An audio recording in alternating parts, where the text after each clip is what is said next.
I don't think people realize like how fast that is. Like it's easy to just throw those numbers out. Brother, if you've never been like 200 in the quarter, it is an experience unlike nothing else. And it's scary. Like it's a real thing. And if you're not scared, you haven't been fast. Hello, ladies and gentlemen. Welcome back to the Minnoxide podcast. I'm your host, Harris, a.k.a. Minnoxide, man of many automotive aspirations, and I'm here with my Ford-loving co-host. Yeah. Back at SEMA, third year in a row, doing podcasts in this beautiful hall, which will not be disclosed. Our secret spot. Our secret spot. And today, this has been kind of like a long time coming. We're here with Chase Lautenbach, owner of Street Car Takeover and Race Ready Autosport. Autosport. God. Okay. Anyways, so go ahead and tell everybody a little bit about yourself, who it is that you are, and we'll just kind of go from there. Yeah, absolutely. So Chase Lautenbach, been in motorsports for a long, long time. Bunch of different outlets. So a lot of people probably know me from 1320 Video, and then from there, we split off from 1320. Started Street Car Takeover. We are the largest street car drag racing series in the country. So we travel all over the country, doing about 20 races a year. And then from there, just from my car habits, we started buying and modifying a bunch of different platforms, and I would flip in and out of them all the time. And so that kind of started Race Ready Autosport. So now we build, sell, and race some of the fastest street cars in the world. Okay. So okay, I actually didn't know you guys did that many events a year. Oh yeah, we do a lot. So okay, I know I've seen like the main ones, right? Like I think you used to you like Rockingham, you just did Nashville, like just all over the place. Charlotte, ZMAX. So yeah, we go to a lot of the big facilities all over the country. Sure. So okay, what year did this all begin roughly? Oh, so it was 2014. 14, okay. Yeah, 2014. So we got the idea in 13, put it together, and we kind of took off in 14. So we've been doing it for a long time now. So at that point, what were you guys doing? Were you doing anything differently than other events, or what was the goal? I mean, kind of, yeah. So like Street Car Takeover, we were the first event to like offer roll racing at a drag strip. Oh, really? Okay. Yeah, so we were the first ones to actually do that on a drag strip. Sure. So that kind of separated us and kind of took off. You know, it works really, really well for street cars. Guys love it, and it's like bringing the highway to the track. Okay. So yeah, it was kind of a cool concept, and it just took off, man. So yeah, they seem to be adding that on. What was it? We were at Streetcar Bragging Rights, and I think that was like the first year. They've only been doing it for a year or two, so it seems to be becoming way more common. It is, and guys love it. You know, like a lot of guys with like the street car stuff, they don't want to break their cars, right? Sure. And we're known for having really, really good track surfaces. Okay. So like we bring in our own track prep crew to every single race we go to. So we like our races to have like a consistent surface. Sure. And brother, like if you're not ready for it, you are going to break everything. Like it is like our guy's mission to break your car. Yeah. So like the tracks are good. So like you're either going to go or you're going to break something. So the roll racing is kind of easier on that. Cause like you get these guys with like a, C6 Z06 and, it makes 1,000 horsepower, but the rest of the drive line, like axles are stock and stuff. Sure. And it's just like, fast car can't really dig race. So roll racing, it works. Sure. So, yeah. It makes it, you want this event to go on all day or all weekend. So if you're not, in a car breaks, it kind of sucks. And it sucks for the fans too, or whoever's watching. Cause like, okay, now that's, right. Then they're out for the weekend. So, yeah, exactly. Right. Yeah. Well, it's like when we brought his 14-year-old daughter over, and it's like, all right, well, okay, we'll wait 20, 30 minutes or whatever. It's like, I don't know. It's cool. But so before you did the whole Street Car Takeover thing then, so what's your history before that? Because that's where my blinders are. I have one more quick roll race question. Can I ask that real quick? What's it like scouting for a track then? Because most drag strips are not laid out great for like a good shot to start off with. So right. I mean, we pretty much make it work wherever we go. Okay. There are a couple tracks where we have to like move the starting line up a little bit. But I mean, for the most part, it's pretty easy at every facility we go to get going like 40 miles per hour. So we try to stay around the 40 mile per hour starting point. Okay. It gets a little bit dicey at some of the facilities to try to get a car up to 60. So some of them do, honestly, like the roll racing stuff, 60 is like a normal starting speed, right? Okay. But at some of the facilities, you just can't do that. So we try to keep it 40 and keep things consistent and stuff like that. So like, if we have the fastest guy ever, blah, blah, blah, blah, blah, they started at 40 as well. So, sure. Yeah. Okay. Yeah. Actually, kind of touching on that, How about rules wise, right? Because like the whole roll racing thing can get really Right. messy and playing games and all Right. that. Do you guys experience any of that? Yeah, or? we do. So like roll racing is tough because it's one of those deals where like it's not scientific. Like you can't make it perfect. And there's absolutely a way to play the game. Like there really is.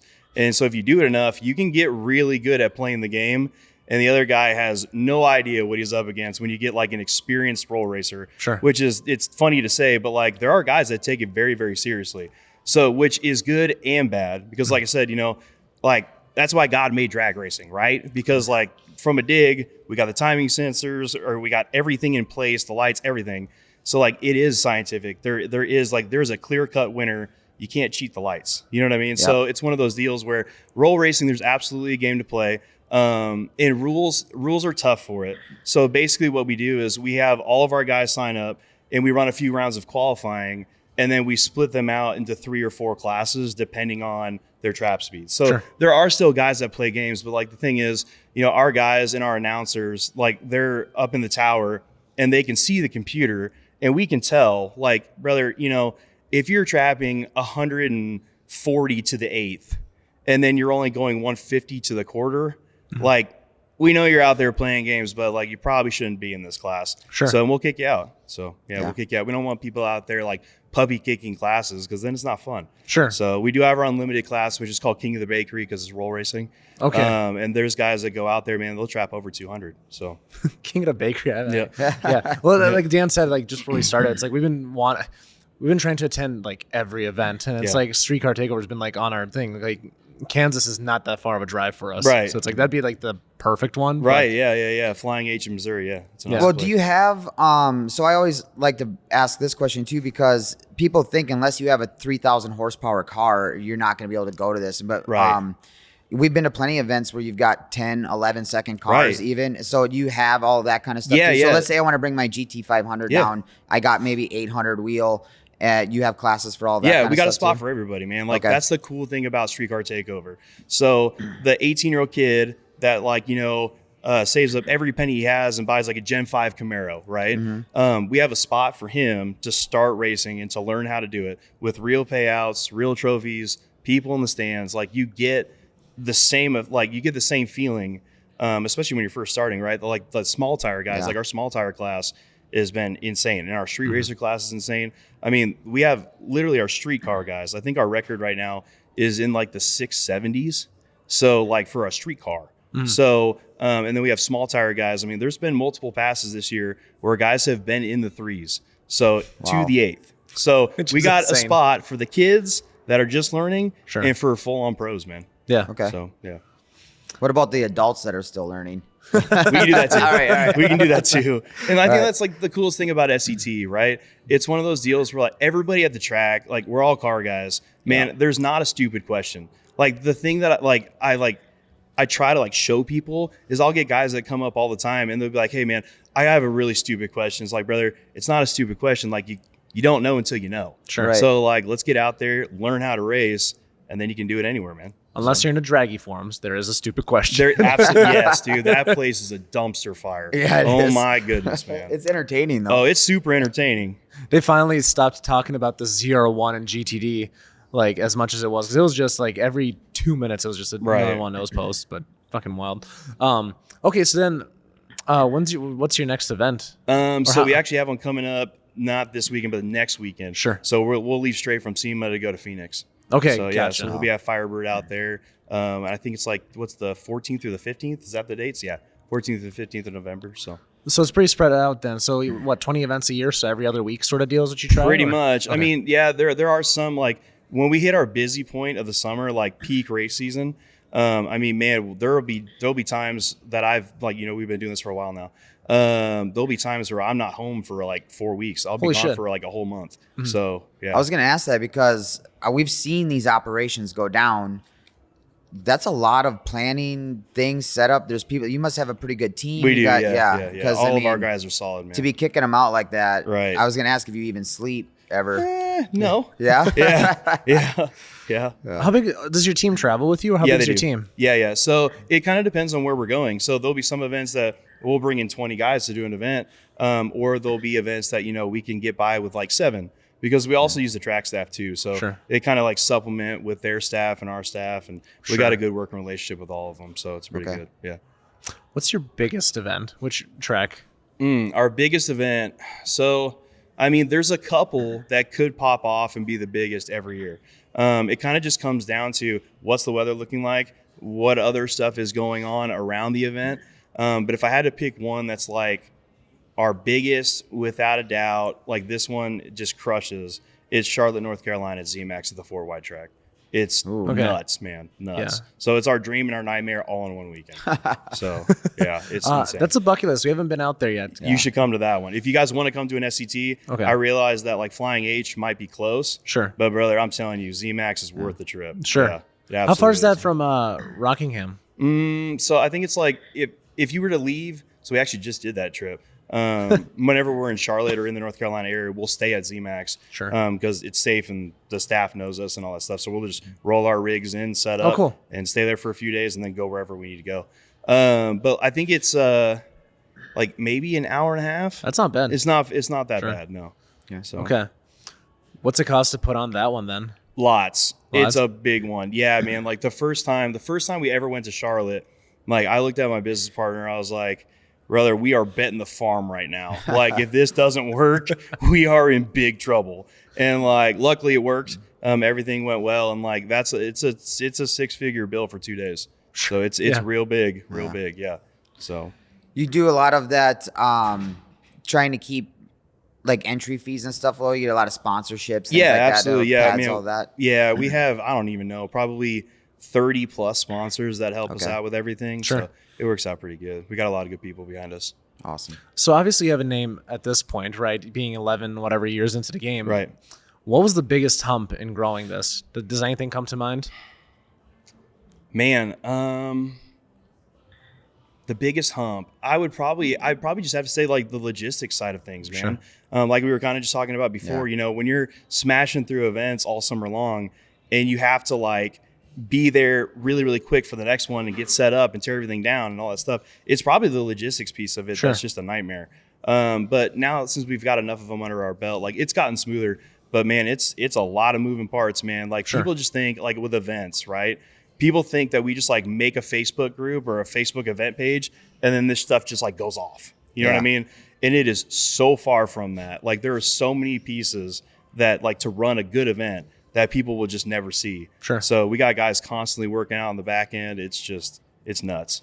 So no, that was one of the first things that my mind went to when thinking about all this stuff, the logistics of things, right? Because we've rented tracks even just for like a rally for a simple just half day for like a private thing. Yeah. And that's a whole bunch of red tape. I can't imagine rolling in with what you're rolling in and then, you know, insurance, all that crap. It's got to be a nightmare. Man. Yeah. And it's one of those deals where like I go back to our team again, right? Like we have so many good guys that work with us and for us that like they go in, they knock it out, they know their job. And then we roll out, and it's just been like it's been solid. And it's taken us a while to find those people, but now that we got them, man, I'll put my team up against anybody. Yeah. Sure. So yeah. Okay. So, what are your thoughts on cars getting as fast as they are? Are you nervous about it at all? Yes, a little bit. I mean, eventually, like we were talking about this the other day. Eventually, like where does it end? You know what I mean? Like, I think about that all the time. Right. I mean, eventually physics has to take over, right? Like it's one of those deals where like they're getting so fast and it's so easy now that like 1,000 horsepower is just like, you know what I mean? Like it's so easy to do that that like it's just wild. Like so, there's got to be a stopping point, right? Sure. But I don't know if we're close yet. I really don't. I mean, shoot, man, we got cars out here trying to run 4-second quarter miles, not eighth miles, quarter miles. Now, door cars.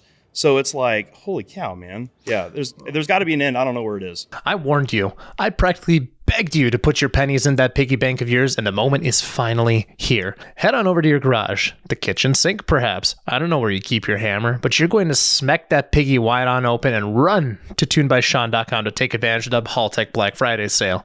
But wait, don't you dare skip this ad because you could save an additional 5% off using code Minnoxide at checkout. And you think I'm done. This guy thinks I'm done.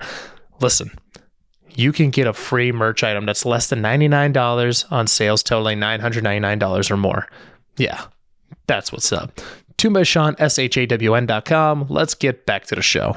Yeah, we're headed to World Cup finals. I think that's where the guy's going to be chasing that for, I think, right? Yep. So we've been watching him test for the last couple of weeks, man, and them boys are nuts. Like, I don't think people realize like how fast that is. Like, it's easy to just throw those numbers out. Yeah. But like, brother, if you've never been like 200 in the quarter, like, it is an experience unlike nothing else. And it's scary. Like, it's a real thing. And if you're not scared, you haven't been fast. Yeah, that's scratching. That's getting into pro mod territory. Right. Yeah. And like, the other thing is like, what people don't realize is, okay, the going fast part's scary, right? Yep. But the stopping part is the scary part. Yeah. Like, and if the big end and like stopping doesn't scare you, once again, I'll say it, like, you haven't been fast. So, because that is absolutely the scariest part about going fast is stopping. So, who was it a few weeks ago that had? I think they had like their parachute failed, and then they had to go use all brakes. Been there. Yeah. Yeah. So then you're probably working a lot with like the Motion Raceworks guys. And all that. Absolutely. Yeah. Because that's not too far. Well, I guess where are you based out of? So I'm a little bit everywhere. So we have a place in Omaha, Nebraska, but we also have a place in Oklahoma City too. So, and like, we homeschool our kids. Sure. So my wife and I, like, we're everywhere. So depending on like what's like going on with the season and stuff like that, I could be at my shop in Oklahoma, or we could be at the house in Omaha because our family's from there. Sure. So we're everywhere, man, all the time. So nailing me down is pretty tough. Yeah. Yeah. Can you go into a little bit on what it takes to create these classes and rules? Because this is like a constant thing that I'm always hearing about. People are bitching and moaning, and then you change things, knock somebody out, and it's like, man, it's one of those deals where, like, I've been saying this more and more lately. Like, bro, just get in where you fit in and go race. You know what I mean? Like, there has to be rules, obviously, right? But like, when people get hung up, like, I think one of the hottest debates right now in like the street car racing world is methanol in street classes or not. And it's one of those deals where, like, me personally, we took methanol out of our street class like 2 or 3 years ago, and I thought it was so dumb that we did that. And so like this year, I was like, you know what? I was actually riding back from one of our events, and I was just sitting there. I was thinking, I was like, you know what? We're putting methanol back for 26. And the reason for that is, like, all these guys were like, well, use all methanol. It's not a street car. It's like, bro, you literally get your E85, like your ethanol, so from a barrel.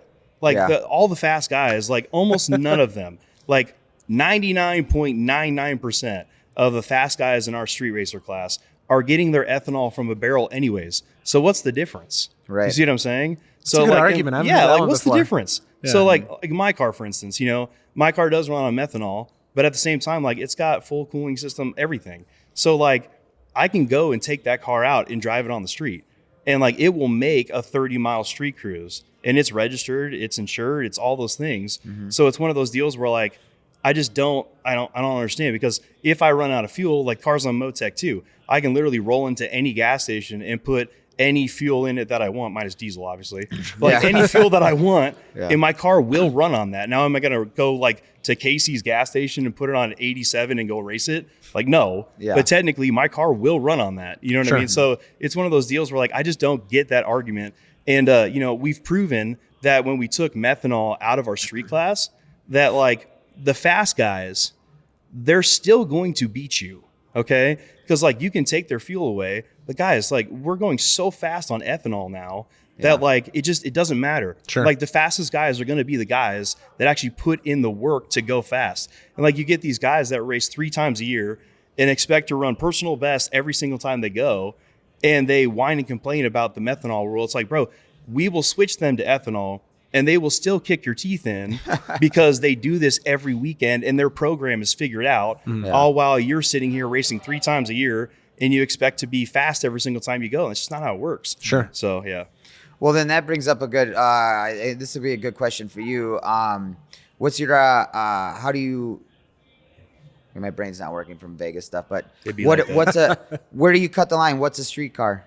How do you identify a street car? Buddy, that is very gray. Very, very gray. So I think one of our best answers so far is Calvo told us, can you valet it at a wedding? That was his definition. You know, I've known Antonio for a very, very long time. Yeah. And I like that. But at the same time, like, I don't know. I wouldn't consider my car a street car. Yeah. I'll tell you that it is. But in reality, it's really not. Like, Yeah. I can't roll my windows down. It's got Lexan windows, you know, like it's got a full 25.3 cage in it. It's got a 5-gallon fuel cell. No, but the crazy thing is, like, I can still go drive it on the street.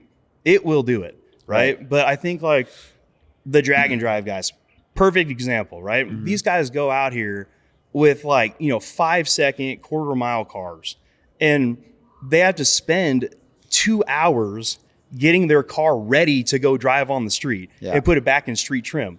So it's one of those deals like, bro, that is not a street car. Like, that is a race car that you built to be able to handle the street. So, like, because, dude, like, making a race car is not hard, right? Especially nowadays. Like, we just talked about that. It's so easy to go fast. But surviving the street, that's tough, man. Like, it's tough.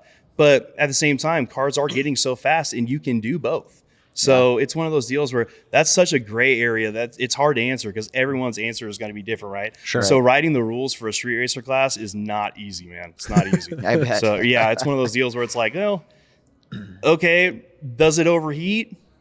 Doesn't overheat. You can drive it on the street. Well, it's a street car. You know what I mean? So like, that's kind of how you got to base it really these days. So Do you look at the rule sets of like other events and then like compare? Or? yeah, we do. So we do that. Yeah. And I think every event does, like all the major ones. Sure. We kind of all play off each other's rules.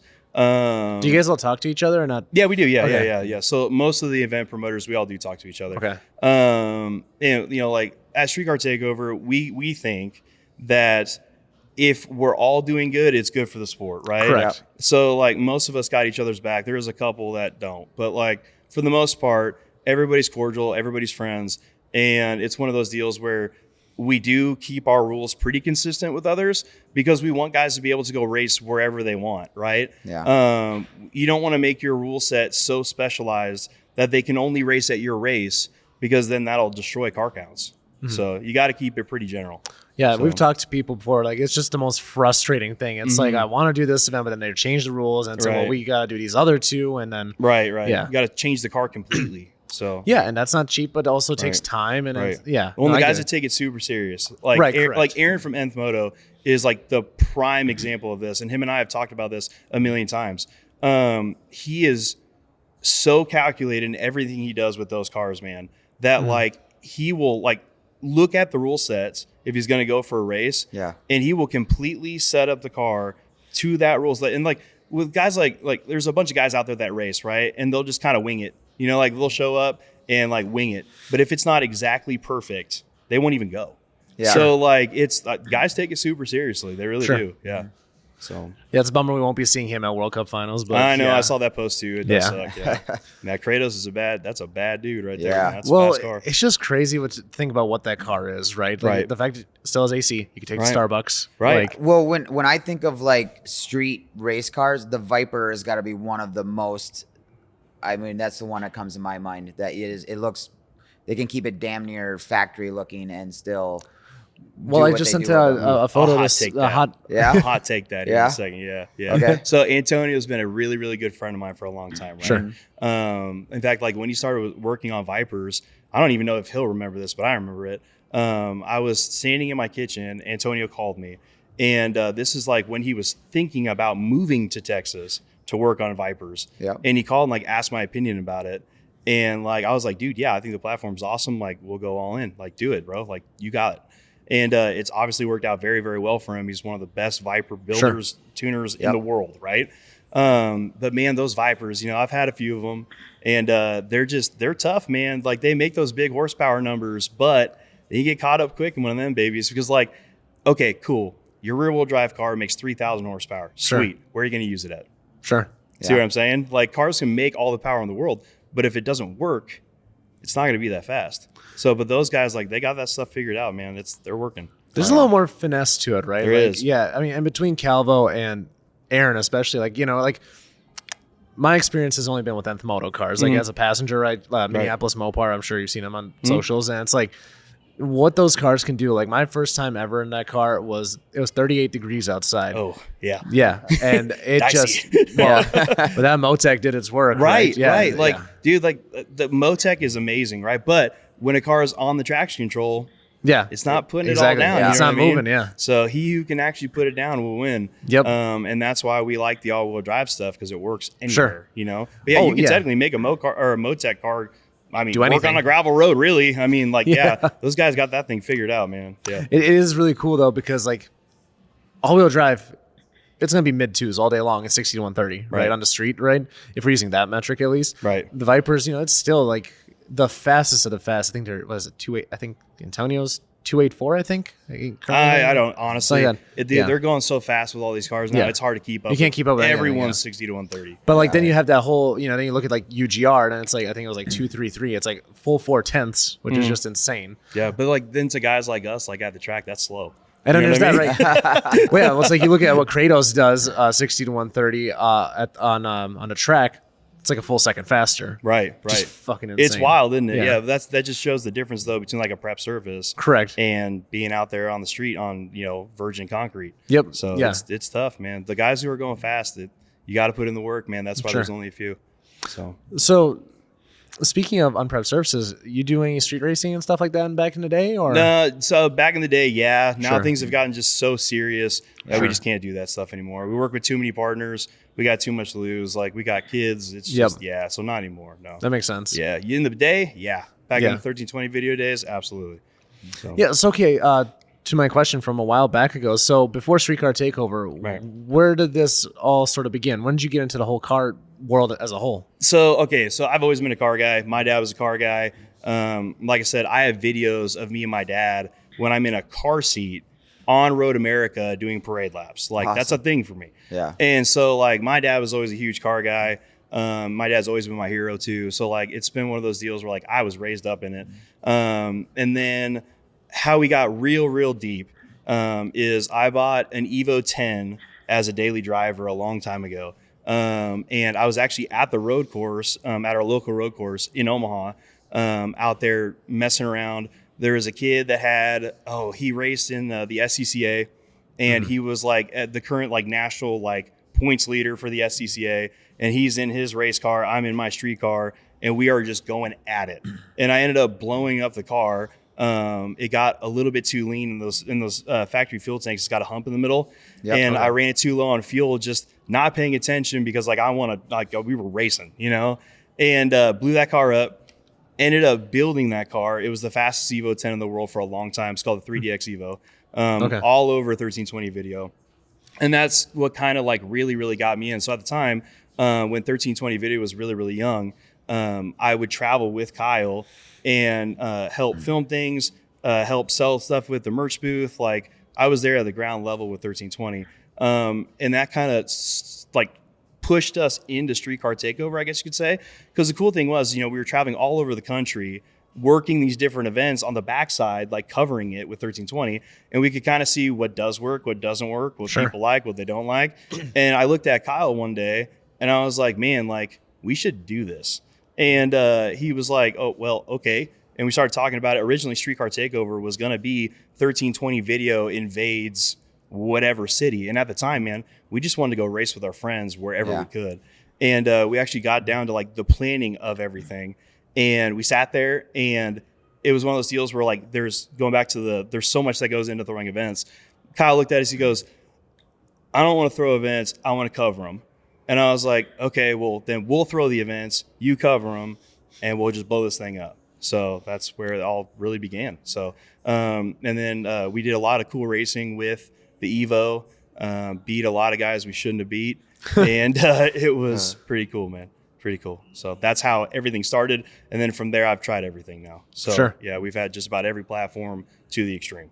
So, yeah. So you have an R34 GTR right now. 35. 35, I'm sorry. 35. What is that your favorite then? Or what would be, do you have a second or what's So I always tell everybody that my dream car doesn't exist. Okay. I haven't found it. There you go again. There it Breaking went. microphones, bro. Oh no, There you go. Oh, that was planned. broken. This was planned chaos. All right. Yeah. So yeah, I mean, for me right now, I think the R35 is one of the most capable bad street cars on the planet, man. They're fast, they work.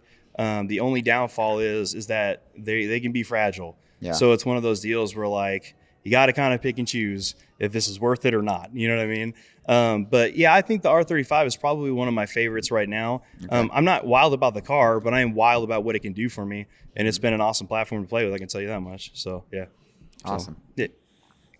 So then how did the whole Race Ready Autosports thing kick off? Where'd that idea come from? Right. So, okay. So like I said, just from being in this world for so long and trying so many different platforms, like we've done twin turbo V10s, we've done so Lambos, R8s, Vipers, we've done some BMW stuff, McLarens, Porsches. We've done all that stuff now, and it's been one of those deals where like we've tried it all, and through my car habits, you know, we would be flipping in and out of these cars all the time, just trying it, and it kind of, people saw me selling my stuff all the time. And a lot of the times, like the cars did very well selling. And so I had a couple friends that were like, well, like, would you help me sell my car?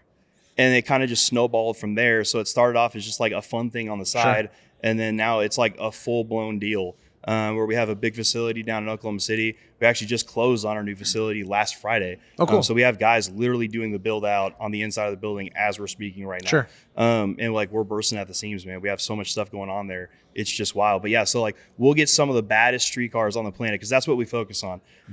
Like I was kind of saying before, like it's very, very rare that I'll have like a stock R8 or a stock Lamborghini.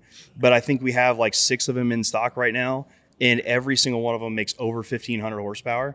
And that's like probably the easiest platform right now to make fast. And the coolest thing about it is, man, you can have a 2,500 horsepower Lambo and put your wife in it and take her to dinner and not look like a complete psychopath. like it's a full out race car, you know, like right. If I were to take my wife to dinner in my GTR, like we could do it, you know what I mean? But like, we're both going to be choking out because it's on methanol and the windows don't roll down. Yeah. And it's loud. And it's just one of those deals where the V10s are just so easy to make power with. Mm-hmm. But that's the hotness right there, man. That's okay. Good stuff right there. So, well, we were talking about this a little bit beforehand. Because your typical exotic dealership right. is going to way stray away from, I mean, right. if it's got a tune on it at all or anything, right. they're not willing to touch it. And right. then I think also as a buyer or consumer, you don't want to buy somebody else's build normally, right? Because you're like, you don't know what kind of headaches you're going to get into. I think that goes both ways though, you know? So I've gotten to the point where like, I just don't want to build anything anymore, man. Like we've been doing this for so long that like the build process for me now is not fun. And I get that like it can be fun for some people, but like I don't enjoy that part anymore. So it's one of those deals where like it's easier and cheaper and way faster to just buy something that's already done. You know what I mean? And so we play that game all the time. It's one of those deals where like, you know, you buy a stock R8 and you want it to go make 1,500 horsepower. Well, that build process looks over $100,000. You know what I mean? So you buy the car for 150-ish, and then you put another, you know, 100, 150 in it. Before you know it, you're $300,000 deep in this car when you could literally have one today that makes, you know, 1,600 horsepower on a stock motor, and you can buy those cars now for in the 220s, and it's instant gratification. And there's so many good places now that are doing those types of builds that like the V10 market with the Huracan and the R8, I think that platform is literally one of the best things to ever happen to street cars, right? Because like I said, it is so easy to make those cars fast, and there's so many good shops and so many good tuners now that are tuning on those cars and working on those cars that like it's not a lot of risk really. I mean, there's a couple of them that I'd stay away from, but like it's one of those deals where they're also pretty hard to screw up too. I mean, like it's pretty easy. But you can literally throw a turbo kit on a car and it make 1,000. Whether you are new to working on cars or a seasoned shop owner at the top of their game, the High Performance Academy is where all car enthusiasts can go to expand their skill sets. If you want to learn how to build an engine, tune your car, improve your wiring or suspension setups, the HP Academy has the perfect step-by-step course for you. As a friend of the show, they've provided listeners with a special 55% off discount code that you can use risk-free on any course of your choosing. Details are in the description of the show below, or go to the partners page at Minnoxide.com. Go check it out. Let's get back to the show. Like, it just like, okay, like I'll have guys, you know, that will buy these cars from us. Car makes, you know, 900 horsepower with just a turbo kit put on it, you know? And they're like, well, can I get the build sheet? And I'm like, yeah, we'll get them for you. And they're like, well, is there more? It's like, well, No, like you literally slap a turbo kit on it, car makes 900 horsepower. Yeah. It's insane. Like stock trans, stock fuel system, all that stuff. Like just slap on the turbo kit. So before I lose this question, Yeah. so who does it best, right? Let's go down this list. Who does it best in the GTR world? T1. All right, Lambo R8. T1. T1, okay. Yep. 2 for 2. Yep. All right, Viper. Ooh. That's a tough one because I love Aaron so much and I love Antonio so much. Sure. That's tough. Have you had any experience with the nth cars yet? Yeah, I have. Yeah. Okay. Mhm. Yep. Sure. And they're both so good. Right. It's like I don't know. I don't know how to answer that. You guys are both my boys. We're gonna keep that one there. Yeah, both my boys. We're gonna keep that one there. So okay, so obviously we have the whole GTR, the Lambo R8, and the Vipers. What else is there out there at that caliber? Is there anything that's kind of at that caliber? I know, like, for example, you start talking about like Mark IV Supras. They're like in that 1,500, 1,600 range. Right. But Once like, again, you get to that rear wheel drive though. It's tough to put it down. Right. So it's tough to put it down. Cars out. I mean, honestly, man, they're the kings right now. Yeah. R8s, Lambos, and GTRs. When it comes to like real deal street cars that are fast, I can't really think of anything else. I mean, I know some of those BMWs are getting quick too. Sure. But they're still not anywhere near on the level of those cars. It's a whole different league. It's a whole different deal. Yeah, I really can't think of anything else that really touches those three cars. I mean, those two platforms, because obviously, you know, the Huracan, the R8, the same car. Sure. So like those two platforms, they're so good. And like I said, there's so many places that have it so figured out now. It's kind of hard to screw it up. So Well, so that my question was going to be kind of similar.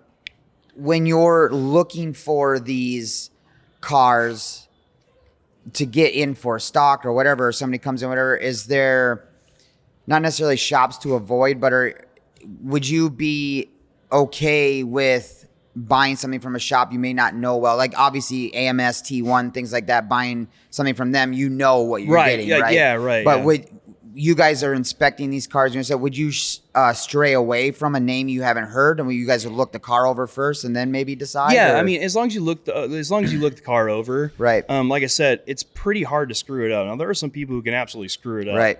But it's pretty difficult to screw that up. Now I will say this: like we named all the big shops, right? Like T1, Sissio, AMS, like all those guys, all great options. You know, I recently just had a car built by a shop in Florida called 316 Speed. Oh, yeah, I've heard of them. Yeah. And another car from a TBK in Florida as well. And these are my first experiences with both of those cars. And like, I know the owners, and like, so I was excited because like I've seen videos and stuff of these cars working well. But it's always like one of those deals like, all right, we got a new car coming in. Like, you know, when I get a car from Sissio, I know what to expect. Right. When I get a car from AMS, I know what to expect. When I get a car from T1, I know. So like when we get those cars in from like new shops, like I was very impressed with both of those cars. And like, you know, 316 has absolutely been making a name for themselves. TBK is pretty new on the scene, I would say, like mainstream wise. They've been around for a while, but they're getting more mainstream now. And those guys are great too. So it's one of those deals where, man, like there's so many good places to work with those platforms. Like I said, they're just crushing. All of them are crushing, really. So. Well, they're still all dip it into the same parts bin normally, right? I mean, sure, you're not putting eBay parts on a freaking car like that, but there's still like even in the Ford world, like you have all these great shops are using the top shelf, you know, parts bin stuff, right? So yeah, I mean, like you know, it comes down to the workmanship on the cars, really, right? Because it's one of those deals, man, where like pretty much everybody uses the same intercooler cores. You know what I mean? Like there's only so many ways to run a titanium exhaust on these cars, you know, and you have like Precision or Garrett and Zona, maybe. I mean, Zona's getting bigger. Right. I know Sissio uses a lot of Zona turbos, and I think Calvo's been using them a lot too. I think he just started dipping into them. Yeah. And they've been working great too. So like there's only a couple different cores. There's only so many ways to run pipes. And there's really 3 good turbo options. So but it's the combination too. Right. So like when you find the sauce, you got the sauce. Right. So why stray from it? Like it's an old, you know, saying, why reinvent the wheel? Right. You know what I mean? Like if it works, like let's go fast. We can think of somebody that reinvented the wheel for turbos. Oh yeah. Yeah, the Apex Turbos guys. The what? Apex Turbo. Oh, okay. Yeah. Yeah, I had a few highlights go really freaking viral last year. Basically, they like they don't have the nuts or whatever on the turbo and all that, so that got people really heated. But yeah, it's pretty cool. I think they have a booth. Oh no, not here at WCF. But anyways, what's the most competitive class? What's your favorite class to watch? Is there one? My favorite. So that's tough. So my two favorite, I would have to say, is small tire and our street racer class. Sure. One is, and like I said, the line between the street racer class and the small tire class is getting pretty fuzzy. Like it's pretty gray right now. But our street racer class, is still a quarter-mile class, so they got to run it all the way out the back. Small tire guys, they're getting so fast that they don't want to run to the quarter anymore because it's scary, man. Like I said, like if you've never done 200 plus in the quarter mile, like it is a whole new world up there, man. Like you're going real fast. Like you're just along for the ride at that point. So it's one of those deals where like 8th mile safer. So like, I don't know, me being a dad and stuff like that, it changes the way you think about stuff. Sure. And I think that we're going to see, even in street classes soon, I think we're going to see a lot of guys that, when we go back to where does it end? We don't know yet, but I do know that a lot of guys are getting to the point where when they've gone that fast, the shelf life of them going that fast is pretty low. And the reason for that is like once you do it a few times, man, you realize one, what it takes to get there. To go that fast, you can't just slap it together. Yeah. And then two, like how crazy it is on the big end up there, like how scary it is. And like if anybody tells you that 200 miles an hour in the quarter is not scary, they're freaking lying, because it is. Like it's scary up there. So like I think you're going to see a lot of the street classes. I think they're going to start to transition to 8th mile. I really do. It's still super fast. It's way safer. I would rather have a problem like going fast to the 8th than in the quarter. So like I'd rather have a problem at 170 over 215. You know what I mean? Like, and that matters. So it's one of those deals where I think you're going to see more of that, especially when cars are getting so fast and we don't know where it ends. So we talked to ARS, and I asked them a similar question as, quarter mile, 8th mile, and they said they prefer 8th mile. It's not as hard on the car as well. Right. I mean, you literally are almost doubling how many more hits you're going to get out of it. Yeah, and I think that's a great analogy. I really do. And a lot of the guys think the same way as well. Like it's easier on parts, it's safer, it's the racing super exciting still. Like I like it. I like it a lot. So the faster and faster I go personally with my stuff, the more and more I see myself going over to the 8th mile side. And like I said, I think you're going to start to see a lot more of that, really. So, well, it's like you look at the record that Cletus did like a week or two ago or whatever. It's like, that is insane. That's moving, dude. Right. Well, I called Garrett after that, and it's one of those deals where I'm like, man, like, where does it end? And like, how does it feel? And he goes, man, like, it's just nuts. And it is. Like, there's you really can't even explain it. You know what I mean? Like I said, it is the craziest feeling in the world. And there's so few people in reality, like you might see it, like in reality, there's not that many guys that are really doing that in the street car world. So if you are one of the baddest, and that just is what it is. And it, like I said, the shelf life, you see a lot of turnover there because like, how long do you want to keep doing this? You know? Right. So, and then you get guys like Brett LaSala. That's just, dude, that boy's a machine. I know. Like, he is a freaking machine. And, like, it's like, are you ever scared of anything? Like, how fast are we going to go? Like, you know what I mean? It's like, it's wild. Dude, you probably see this, too. There's a few guys, you kind of look in their eyes, and they're like, they just genuinely have no fear. Like, they're just like, let's take this up another notch. Yeah, I don't know, man. Like, I don't know. I don't get that concept. Or maybe like, they're just comfortable with just the reality of what it is, too. Right. Like I said, there's so few guys that do that. And the guys that do, like, we all know each other. You know what I mean? Like, we all talk. You can probably count it on your two hands, maybe. Yeah, right. So, like, it's a small community. Like, when there's fast guys, like, I always think it's funny when, like, so, like, oh, yeah, like, my boy, he's got a car that fast. It's like, who is he? And, like, we'll be talking to somebody. It's like, I don't think, no. 'Cause we never heard of you, bro. And, like, we would know. Right. And it's one of those deals, man, where, like, it's a small deal. Because, like I said, you got to put in the work. Sure. You have to put in the work to go that fast. So what about you? Do you do much racing yourself? I do. Okay. Yep. So my car was built at T1. Sure. Yep. So I have a GTR built by T1. Okay. Car is real fast. It's got twin 7275s on it. Okay. Car makes well over 2,500 horsepower. It's a deal, man. It's fast. So do you get to run in your own events, or do you go? Yeah, out we to do. the stuff? Okay. Yeah. So, and that's the other thing about the GTR, though. I'm going to go back to that platform real quick. Like, it's when you get to that level of that car, there's so few places to race it now. That it's one of those deals where, like, you know, we really have like 3 places a year that we can really race at our full potential with other guys that have those cars. Because, like I said, there's so few of us that you can't, like, all those guys are not going to follow a series for that platform because, well, one, it takes so much to get the cars there. But then 2, like, they're known for braking. I mean, you know, like it's a joke. GTRs brake. It really is a thing. So, like, there's a lot of downtime for us too. Yeah. So it's one of those deals where we really only get to race at 3 or 4 major races a year where we get to, like, race with other guys in that platform. Sure. And I think that's why I'm probably going to jump out soon and go over to the small tire world when you just, you know, get like a Fox body or a Nova or something like that. And, you know, throw a big block in it with huge turbos and go as fast as you want.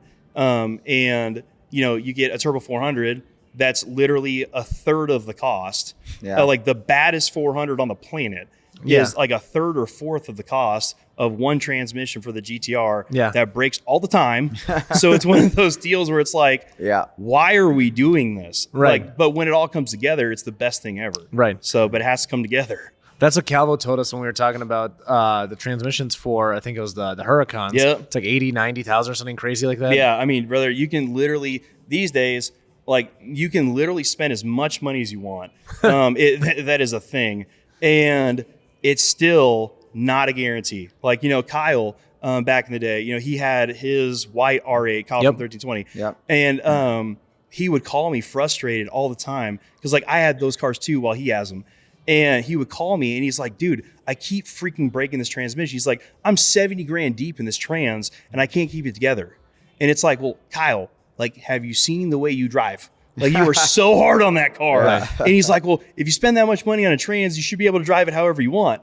And it's one of those deals where, like, that maths, but at the same time, it can only do so much too. Right. Like, billet's only so good. You know what I mean? Like, your driving habits really matter when it comes to a car like that. And if you're just out there just hit after hit after hit after hit after hit, like, things are going to break, and it is not cheap to fix those suckers. It's great when it's great, but brother, when it's bad, it is bad. So, yeah. What does it take to own a 2,500 horsepower GTR? Screws loose, a lot of hard work, and a little bit of fear, I think. Like, how much? So obviously you're taking this to however many events a year. Right. Have you had to do any, like, refreshes or anything like that yet, or is it still fresh? Yeah. So we've broke stuff, obviously, and then at TX2K 24, we were doing roll race qualifying, and we didn't even have the car turned up yet, and we trapped 210 that pass, and I threw my chute. And at Texas Motorplex, up on the big end, it gets really windy up there. Yeah. And the dumb part is, you know, like, we go down to Texas Motorplex to test all the time. So we're there. Like, I know about the crosswind. It's a thing. Like, once again, all the fast guys talk about it. It's a real thing there. Yeah. And I talked to some of the other guys from T1. I was like, hey, you know, how'd it feel up there on the big end? Because it's a little windy. And they're like, oh, no, it was fine. Like, you'll be good. Well, it just so happens that, like, when I made my pass, the wind picked up. And I threw my chute. Chute comes out. Swings up like 20, 30 feet to, like, driver's side, just, like, swings hard left and up. And it actually picked the back end of the car up off the ground. And when it sat down, it just drove straight into the wall. I mean, like, when your back tires are off the ground, like, there's nothing you can do. Yeah. And so the car went into the wall. Luckily, because I have all the safety stuff in my car, like, I was perfectly fine. I jumped out. My hip hurt for a couple weeks, and if I run around too much, like, it'll hurt a little bit still. I should probably go get it checked out, but I'm not going to. And right, stubborn. But, like, it's just wild stuff like that, man. Yeah. So. Is that the worst accident you've had? Yeah. Okay. And, like, so, and it's one of those deals, man. You know, like, when you do it for long enough, we always say that, like, you dress for the occasion, right? Because, like, it's not, if you're racing at that level for a long enough time, it's not if, it's when. There are two types of racers, especially when you're going that fast. Guys that have and guys that will. So it's one of those deals where like you never know. Like there was nothing, and the reason why I say like I go back to like if you're not scared of the stopping part, then you've never been fast. And so that pass was a completely normal pass for me. So go out, car goes 210, straight as narrow, everything's great, shakedown, sweet. We qualified 6 for the Elite 8, and that one test pass. And through the chute, everything was fine. Chute hits. All of a sudden, I am going this way, looking at the wall, and there's nothing I can do. So I go straight into the wall, and when it hit the wall, it was one of those deals where I'm like, okay, ouch, number one. But like, you know, it broke the steering off the car. The car like fishtailed, and like when it went into the wall, it went in passenger side first, and it slapped the wall so hard that my car has carbon rotors on it from Strange. And it literally just like, it hit the wall so hard that it just disintegrated the brake rotor. Like the brake assembly's still there, and like the wheel was still there. It didn't break the wheel off or anything, but like the rotor gone. Like it hit the wall that hard. And then it crossed back over, and it went into the other side of the, like the other wall or whatever. And I'm sitting there trying to steer, and I had no idea that my steering was broken. So I'm in there, like I'm trying to get the car shut off, all this stuff. Cause I'm like, all right, just don't be on fire. Like that's the main thing. I'm like, just don't be on fire, you know? And so I shut off the car, or else I thought I did. When we were going through the logs with Tony, I was like, did I get the car shut off in time? He goes, bro, it's Motec. It shut it off for you. And I was like, oh, well, sweet. You know what I mean? So like everything was fine. Like, we went into the wall that hard, and that goes back to like all the safety equipment for these things, man.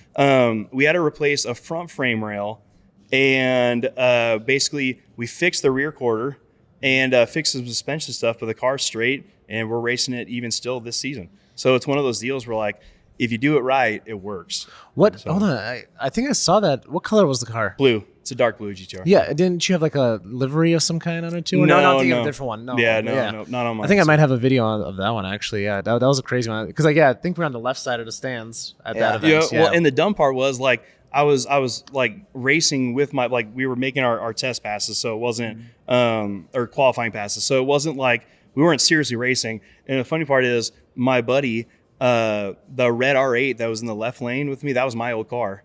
And so, right. Yeah. So we were joking about it. And I was like, you go, I'll catch up, you know? It was one of those deals where like, so like you see him take off, and I just like slow roll. And it was one of those deals where we actually started too slow on that pass, because I just want to make sure that like we had drag raced the car a lot. I hadn't roll raced that car yet. And it was one of those deals where like I care a lot about like doing everything right. So like I'll never come out racing half-cocked, never. If the car is not right, or we change something, we haven't tested it, I'll show up, but I won't even race the car. Like I'll bring the car to the event because like, you know, it's good to have it there. But I won't even race it if it's not like ready to go. You know what breaks my heart? No, it's not the 2% female demographic. It's the fact that 80% of you guys are not subscribed and following the show. So go ahead, hit subscribe or follow. And of course, if you're on YouTube, hit that bell so you are notified when we drop a new episode. Let's get back to the show.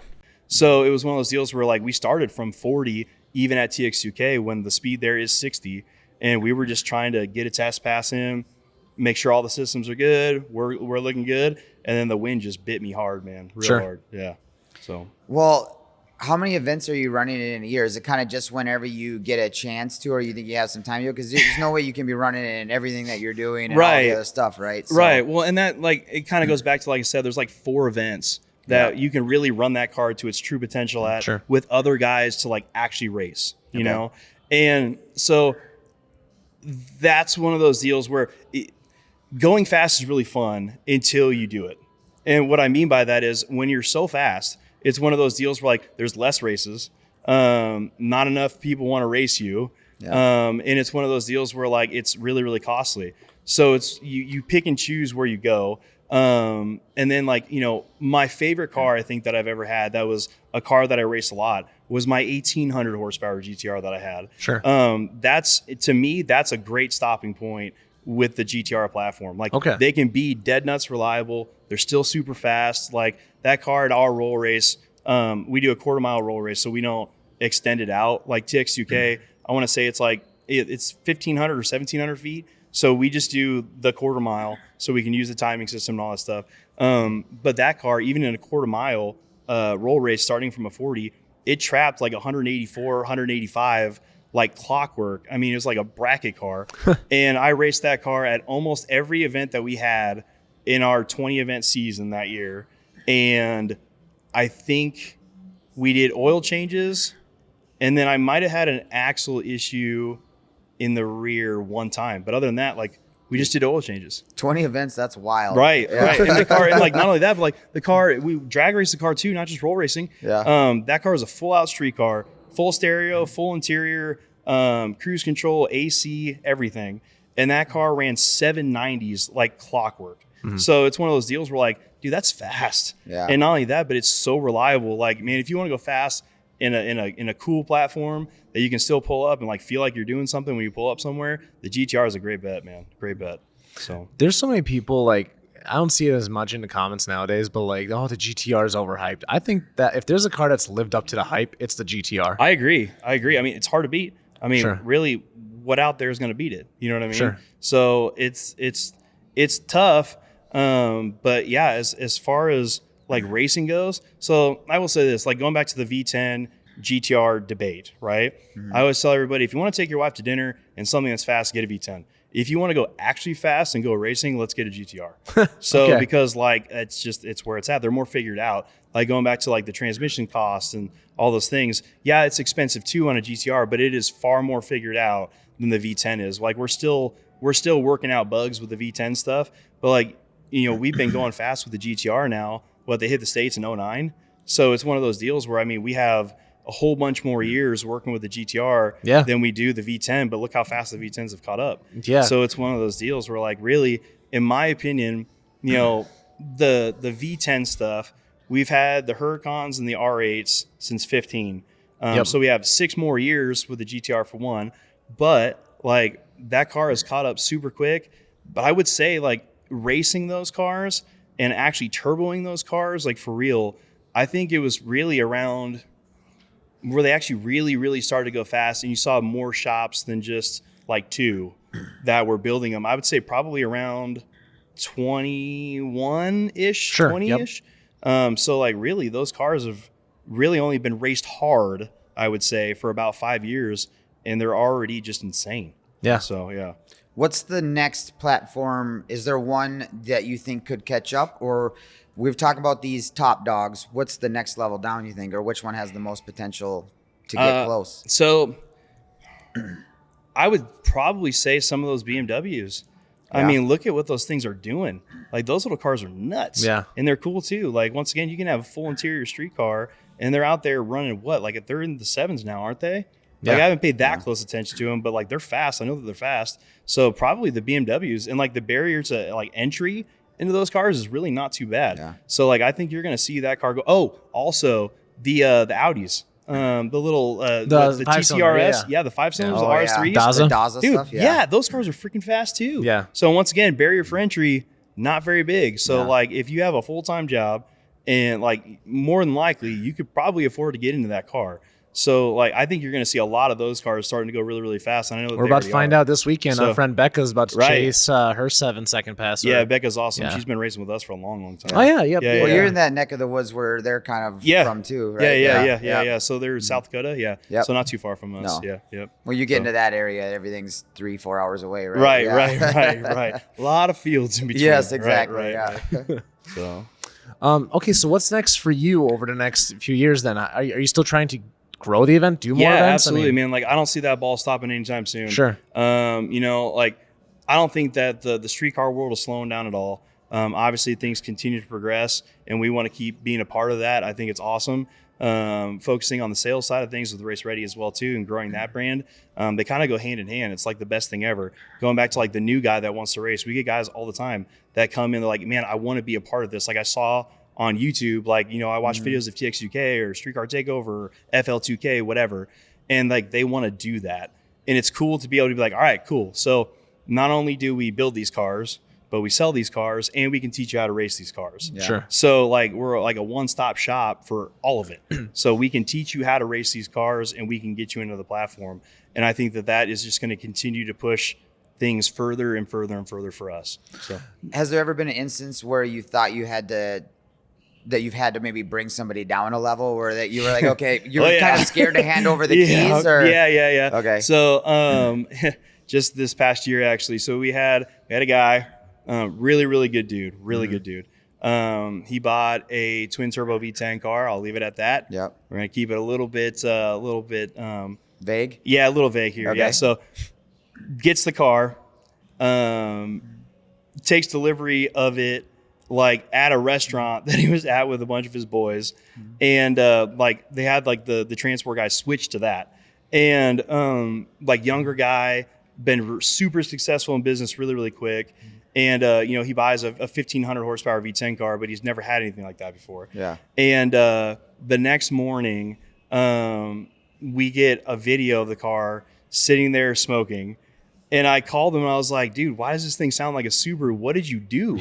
And like the best thing about selling those cars, a lot of them are on Motec. So like, we're going to pull the logs and we're going to know what happened. Like Motec knows all. So like we can go back and see what you did, and apparently it's very, very fun to just sit there and bounce that sucker off the rev limiter and make it shoot flames. I mean, you can put flame maps on it, but they'll do it without it too. Yeah. And it hurts a lot of things. And so we had we got the car back, put a new motor in it, put a built trans in it, because we knew that he was going to go out there and use the car. Did he break anything in particular?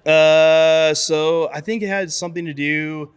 Was it like a lifter? It was something in the heads. Sure. Yep. That makes sense. Yep. Yeah. Right. And so it hurt the car real bad.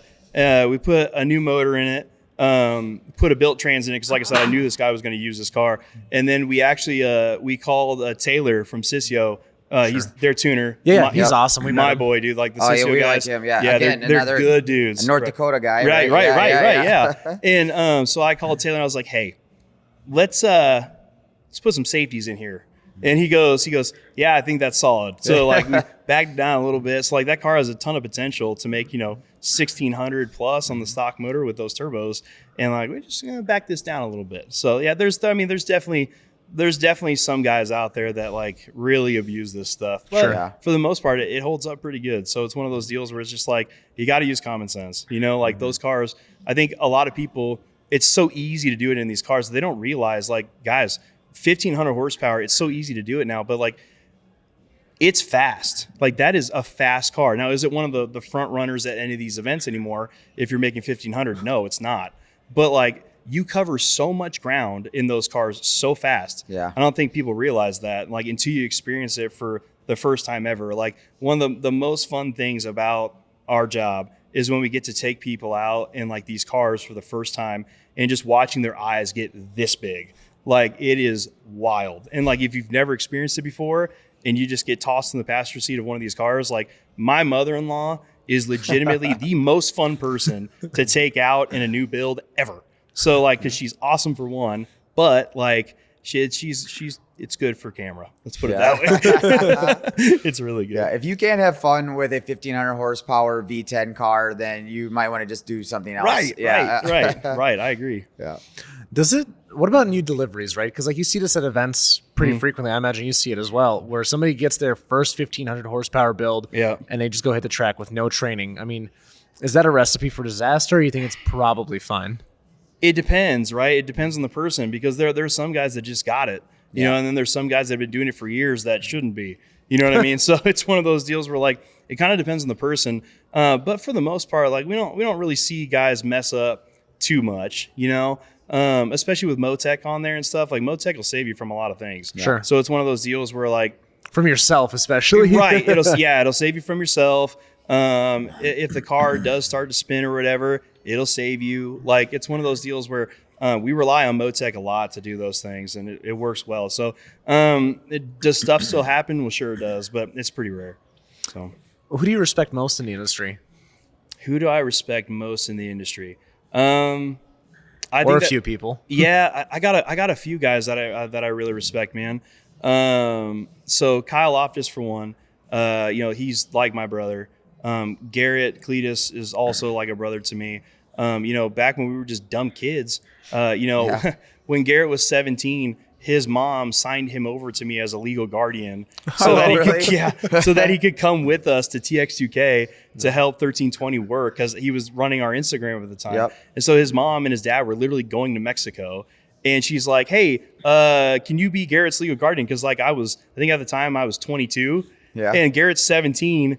And she literally just signed him over to me. And I was like, so what do I do? She's like, if anything happens, yes to everything. Yeah. And I was like, okay, I can do that, And but I would say that those two guys have been a very, very big part of a lot of what we see now happening in our world. A huge part of it, I think Kyle laid a ton of the groundwork, continues to do that. Yeah. And Garrett has done it, and also Kyle too, but those guys have done such a great job at pushing it to be mainstream. And I think a lot of those guys in the street world, they have a way of reaching people that the NHRA just can't do. Yeah. They cannot do what we do. And I think that's why we get asked all the time, hey, how do you guys get with the younger generation and stuff? It's you can't teach it, man. No. So it's one of those deals where those guys have been huge and influential to me more than anybody. Sure. So, more than anybody. The 1320 ripple effect is nothing else. Wild, dude. Yeah. So back in the day, we actually had hats, and I think Kyle still has them. On the back of it, it has the 1320 video logo right here, but on the back it says, "We'll make you famous." Oh yeah, I've seen. They still wear them. Yeah, we'll make Texas you famous. A couple years ago. Yep. And it's one of those deals, man, where it's so true. They've really blown the lid off of the street car world. Yeah. And it continues to show today. I mean, they're unstoppable. So, what do you think needs to change? Is there anything that needs to change in the street car stuff? Takeovers need to stop, man. Yeah. The intersections and people hanging out the side of cars, it is just the dumbest thing ever. Sure. And, it puts everything in a bad light, and it's not good for anybody. There's nothing good that comes from that. So and it's just the disrespect is just unbelievable. The guys that participate in that stuff, there's zero accountability. There's zero respect for authority. And it's guys, we can go out and have a good time, but at the end of the day, just be a real person, man. Yeah. So I think that's the worst thing that's happened to the industry in a very, very long time.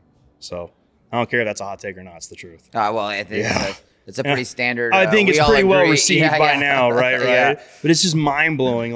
You go read the comments on those things. You just don't get the culture, bro. Yeah. And it's what do you mean? I'm not an idiot? Yeah. Is that what culture? It's the dumbest thing ever, dude. Well, there's a platform for that now too. The horsepower rodeo and this burnout stuff is one of the fastest growing Autosports right now too. Yeah, we've been putting burnout contests in our races now. We'll go out there, we'll put up the barriers and stuff, and we'll put payouts on it and everything. And that's cool, right? Right. We get it. We like the show too, and we like doing that. It's just we don't want to do what you guys are doing to do it. There's a time and a place for everything, right? And if you do it those guys are doing it at the tracks and stuff with barriers set up and stuff, it's the way to do it.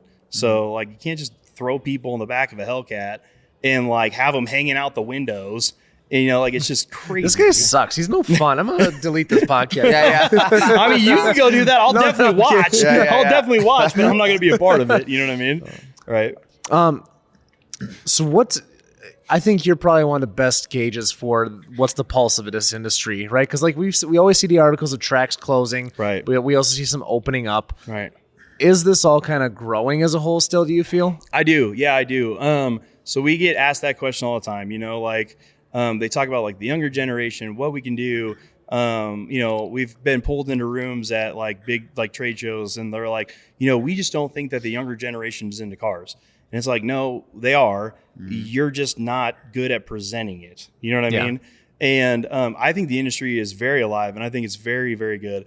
We make posts all the time. We see people that are drag racing's dying, this, that, and the other. It's okay, well, we just sold out this massive track. Right. You know what I mean? It's it's not dying. You just have to pay attention to what people like and what they want, And I think that's one of the biggest hurdles of the industry right now is that you got a bunch of the same guys that have been doing this for so long that are so set in their ways. Guys, once again, people don't want to go to the racetrack and watch a bracket race. You know what I mean? Like they don't want to see that. And that's like, you go to like some of these NHRA events, like, I've been working with the NHRA a little bit on some street car stuff. And we were talking about it the other day. We were at the event in Ennis, which is huge. And like, if you haven't been to an NHRA national event, like you should absolutely go. Like, this is not hate on that at all. Like, it is amazing. But like, you go into the pits, into the sportsman side of things, and it's all guys that are 50 plus years old. You know what I mean? Like, all of them.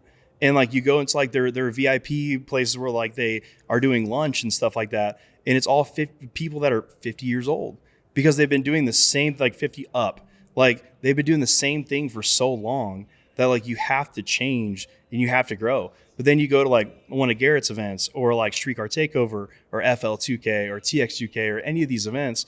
And like, they are packed with young people, like packed. But it's because those guys are doing the things necessary to get the young people to the track and making it fun and making it appealing. So you're saying basically, not necessarily to bash on the Dans of the world. I'm not 50 years old yet. We round up around here. Just like horsepower, we round up. But more so just expanding that demographic is what you're saying. Right. So how do you do that then, right? Like, what's the big limiting factor? I think one of the biggest problems with the industry right now is the lack of like heroes within it. In the street car world, I think we have those guys. I really do. Like, the showmanship with like the guys that are doing what we do is awesome. And guys like, who comes to mind? Well, once again, Garrett's I think Garrett a good is one. on top of that He's list the biggest hero right now for sure. Right. And then you get guys like Brett LaSala. Sure. He's solid. There's a bunch of really, really fast guys that people care to follow. And I think that's the difference, right? Because you get so professional at some point that it's not even fun to watch anymore. Like, there's no heroes really in the NHRA. Like, there's just not. And it's not relatable at all either. Like, Top Fuel, coolest thing in the world, but like, I'm never going to go race Top Fuel. Sure. You know what I mean? Like, it's cool to watch, but do you think that might be kind of fizzling out, or how do you get more attendance to that? That's tough too, because I do see people that are like, oh, like the NHRA is dying out, like NASCAR is dying out, but then you go to those events and they're packed. Yeah. So I don't think that's the case either. Right. I think that people are just getting the wrong pulse for what's going on. And I think that the more grassroots side of things is really taking off because you can go fast and you can be relatable, right? Mm-hmm. And I think that's like the intriguing part of like what we do. The being relatable, I think, is a huge part of it, because you're not going to go to a Home Depot parking lot and see a Top Fuel dragster, but you'll run into a gotta have a green Mustang, or some, a GTR or whatever. You can see or those that fast F-150s, exactly. And like the cool thing, like that's what like people love watching that stuff. Like you'll have the 1500 horsepower Lambo at our event, but he'll be racing an F-150, and like there's that hero thing again. It's brother, like, okay, cool thing is like mainstream, you think that Lamborghini should win every time, right? Mm-hmm. But in reality, like, we know the opposite. So it's one of those deals where like, he can be the hero, and it's fun to watch. Yeah. So it's fun to watch. Like, when you get different things racing each other that shouldn't be racing each other, that's a cool thing to see. Absolutely. You get a bunch of class cars with a bunch of stickers all over the side of it, doing the same thing every single time. It just gets really repetitive. But like with these street cars, it's so unpredictable as to what could happen. Like, you could have a completely stock looking car and it go out there and crack off a 7-second quarter-mile pass. And you're just like, wait a minute, what just happened? You know what I mean? Right. But like, that Top Fuel is supposed to be fast. That, So it's cool to see something that shouldn't be fast be really fast. Because who would have ever thought, like, really, who would have ever thought that we're getting like regular cab, short bed trucks? Yeah. And they are freaking going fast, man, like really fast. And like, I know that's been a thing for a long time. Sure. Like back in the day, like if you watch any of like the old 1320 videos, Parrish was out there with his little blue regular cab Silverado, just like smashing people, And so it's been a thing, but it's not been very mainstream up until recently. And then you get guys like, the Midnight Performance guys and stuff like that are out there just like wrecking people, just ripping their faces off. It's not even a competition. Right. Well, it's so cool to watch. Yeah, and not like that, but they're a show. Yeah. Like, they're a show. Absolutely. Like, you go out there with like, like the guys like Jimmy Dale, Michael Pollan, like the little gangsters guys. Yep. And you get guys like the Midnight Performance Boys. They're a show. People want to watch that. You throw Garrett in the mix, and like these are relatable guys with relatable cars that guys can really get. And like they want to be like those guys, and it's good for the industry, man. Like it's awesome. So, and it's like I said, relatable. That's what people want. Yeah. So it's cool. I love that stuff. I took a deep breath. I know. I had something. I should make a T-shirt of that. That's like our good. Like every time I see Dan take a deep breath, I'm like, oh, I think he's winding up for something. Yeah. Sometimes it's just because of I'm old man. Gotta get your breath. Right. What are your thoughts on? Again, this isn't necessarily my world. What are your thoughts on the whole IHRA thing kind of coming to light as well? From a business standpoint, it's wild. I think it's going to be interesting to see what happens. Sure. I don't know how it's sustainable. Like when you're coming, like a lot of times, and I don't know if this is going to be the case. I hope I'm wrong because once again, I think it's great for the sport. But it's one of those deals where how is it sustainable? Like you gotta, like there is a point where you're doing too much too fast, and you can't do that forever. So is it sustainable? I don't know. Is it cool to see right now? Absolutely. So like we'll see. You get a lot of guys that like break into the industry and they just come out swinging hard, and I hope that it stays a thing because I think it's great for drag racing as a whole. But it'd be interesting to watch. So they're throwing a lot of money at a lot of stuff, and I know that it seems to be working from what I've seen. Obviously there's been a couple of hiccups, but it's going to be like that with anything new. So I know the IHRA isn't new, but what's happening to it is new. Yes. Yeah. So I think it'll be fun to watch. I don't know. That can go a lot of different ways, man. A lot of different ways.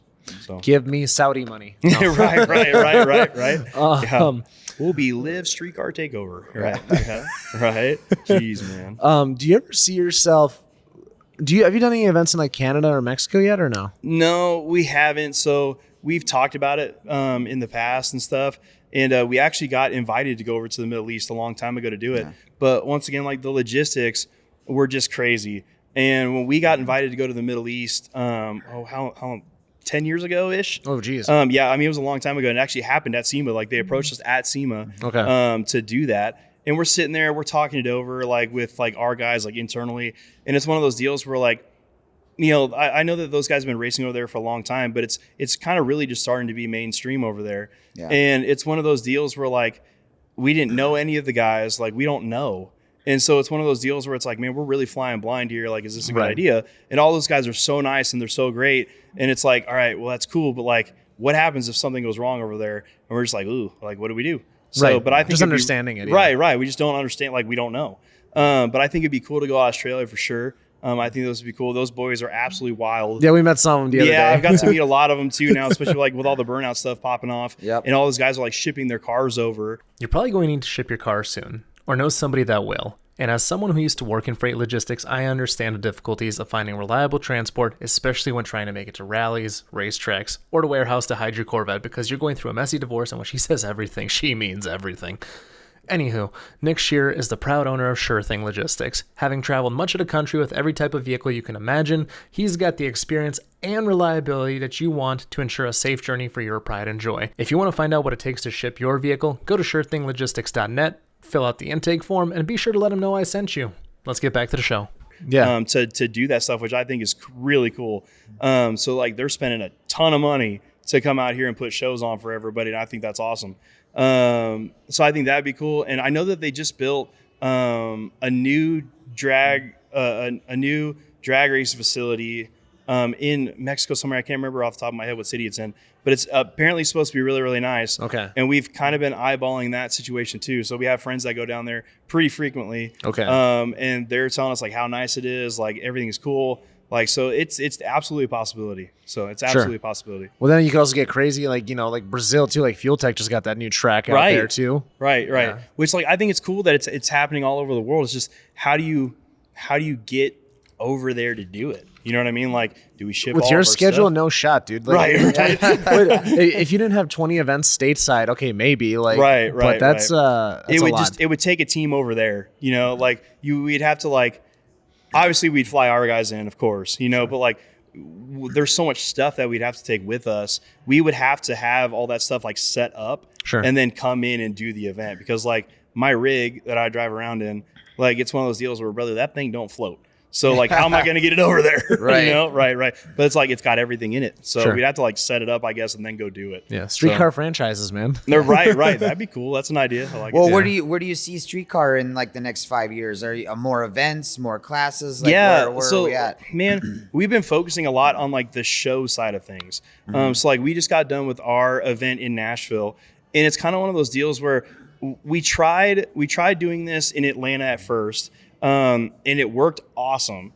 And it kind of opened our eyes to what was going on. So like, there's been a couple of events that have done this, but it hasn't been like full throttle, like put everything into it. And so we decided to just pop off and try it. And we went to Atlanta, I think it was 2 years ago. And we did a no prep race down pit road at Atlanta Motor Speedway, the NASCAR track. And like, it completely caught us by like surprise. Like the turnout was freaking massive. We were not ready for it at all. Like the pre-sales rolling into it, we're like, oh man, is this going to freaking work? And then all of a sudden overnight, like it just popped off like crazy. And I don't know what happened, but like it completely caught us off guard. And we're sitting there like drag racing on a NASCAR pit road.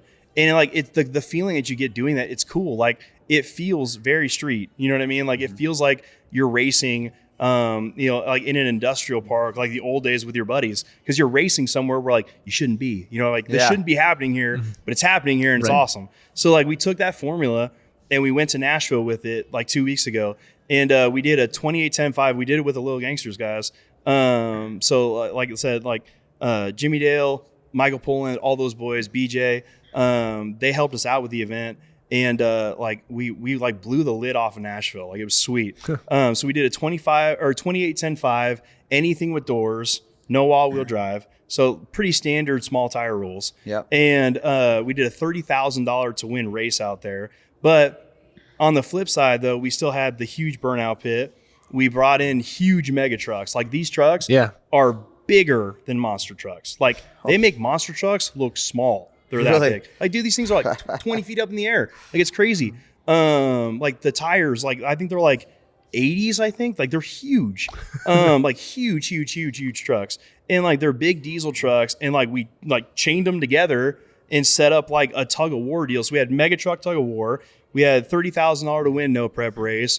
The burnout pit. We had a country music concert, laser show, like huge car show, tons of vendors. Like I think that's going to be where everything needs to go, right? Like it needs to be more of a show. You can't just drag race anymore. Yeah. Like there needs to be lots of stuff going on all day. And I think a lot of that as like it's like kind of like the Instagram, TikTok reel mentality. Like the attention span these days. Yeah, right. Like you got to have a lot going on. Yeah, there needs to be fireworks and bombs going off. Right. Yeah, Right. Just everything going down like right now. You know what I mean? Yeah.